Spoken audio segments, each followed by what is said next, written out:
Hello everyone and welcome back to another video. Today I'm really excited because we have something really special that we're going to be unboxing and taking a look, and that is the iPhone 16 Plus in the teal colorway. So I think this is the year that we move away from the Pro phones, because this year, in an unprecedented fashion, Apple has decided that they're going to be putting the newest, the latest and the greatest chip on all iPhones, as opposed to previous years where they would put chips on the normal phone that is a year behind. But that doesn't matter this year. Because of Apple Intelligence, we're going to be seeing the newest chips on all phones.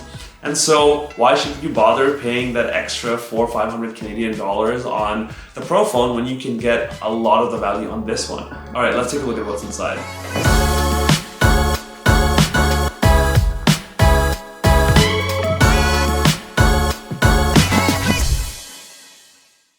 Okay, let's unbox this thing.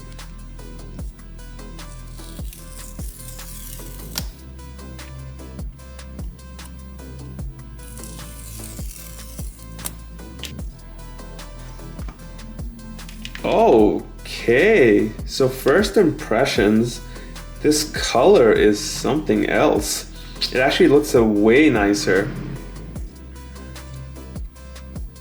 Oh, it's light too. It's a lot lighter.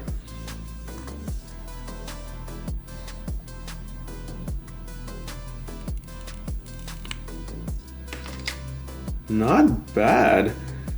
Looks really, I like this color a lot. Okay, let's put this aside and see what else is in the box.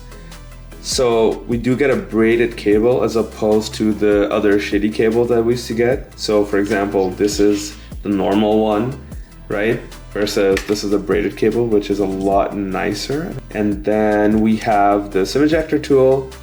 And yep, no stickers. That's a fact for this year. No stickers, just some instructions, and that's it. Pretty bare bone kind of box. Okay, so I've been using the iPhone 16 Plus for the last couple of hours, and I have a few thoughts. So my first initial thought is that this has to be the wobbliest phone I've ever used in my life. Because the camera modules are so big, one corner of it is always tilted, and because of that, anything you want to write at the bottom half of your screen, forget about it. It's just gonna wobble. It does not sit flat, which does also worry me about the long-term durability of the camera modules, because it's gonna get really badly scratched, and I'm hoping that the glass is good enough. My iPhone 12 Pro Max, I know I keep getting back to it because that's basically the closest reference I have, is pretty rough. And the camera glass is also pretty beat up, so I'm a little worried, I have to say. I also quickly wanted to talk about the 60Hz screen on this phone, and I can't really tell much of a difference because I'm also coming from a 60Hz phone, but I think that at this price of 1,400 Canadian dollars, $1,000 US, it's just inexcusable to have a phone in 2024 that only does 60 Hz. Like, surely this isn't acceptable when there are literally $200 phones that have a 120 Hz screen. And that's just something that I'm honestly kind of annoyed with. The next thing I want to talk about is the camera control button, which apparently is not a button because Apple refuses to call it a button in every single press publication. My initial impressions of the camera control is that it's borderline finicky. It does let you quickly access the camera, just like the older Android phones of like 2015 did. If you know, you know. But as far as the usefulness where you can drill down into the secondary controls, I don't know how much I'll use it. I think I'll give it the benefit of the doubt. Maybe it'll change the way I use my phone camera. So we'll see. But it has to be something that I will talk about more in the full review. The last two things I want to talk about is the cameras and the battery life. So obviously I'm coming from a much older phone, so even without much testing, I just know for a fact that the cameras are going to be exponentially better. The camera modules themselves are literally so massive that I know for a fact that it will be good.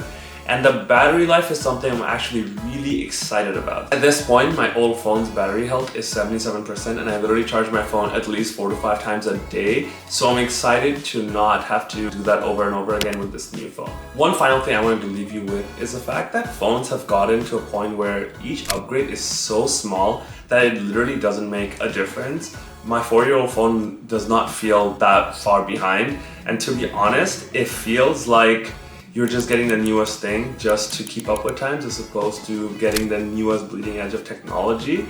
What I'm excited about is the new AI-powered Siri, but because it's not out yet, I can tell you for a fact that if you have a phone that's even 2 years old, it's not worth upgrading to at all. Like, take that, like, I don't even have to review anything. No one has to review anything to tell you that. But yeah, I think it's good in the sense that because now people will use their phones more often and for longer instead of just like chucking it out and getting a new one. So yeah, I'll leave you with that. Have a good one and I'll catch you in the next one. Take care.